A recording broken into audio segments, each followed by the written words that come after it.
আজি মানে আমি ডিউটিত আছিলো, সেই টাইমত আমাৰ ডিউটি আছিলে, ভূমিকম্প আহিছিলে, বহুত ডাঙৰকে আহিছিলে ভূমিকম্পটো।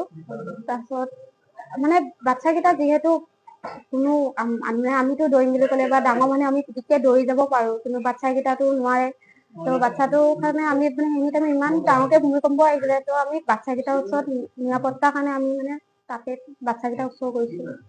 আজি যিটো ভয়ংকৰ ভূমিকম্প আহিছিলে সেই অৱস্থাত মই অৱশ্যে নাছিলোঁ, কিন্তু মানে মই যিটো ভিজুৱেল লগে লগে CCTV কেমেৰা ভিজুৱেল চালোঁ, গোটেই হস্পিটেলৰ এটেণ্ডেণ্টবিলাক বাহিৰলৈ পূৰা দৌৰি দিছে, পূৰা হেৰিলে, কিন্তু আমাৰ কোনো ষ্টাফ পূৰা নিজৰ জেগাতে আছে। তাৰপিছত তাৰ ওপৰত আমাৰ যিটো নিখুঁত নিউনেটাল ইণ্টেনচিভ কেয়াৰ ইউনিট যি দুগৰাকী নাৰ্ছক দেখিলোঁ, তেওঁলোকে নিজৰ জীৱনকো তুচ্ছ কৰি পূৰা তিনিজন বেবী আছিলে, গৈ তিনিজন বেবী পূৰা সাপৰি ধৰিছে যাতে সিহঁতৰ কোনো মানে হাৰ্ম নহয়। গতিকে সিহঁতক মই বহুত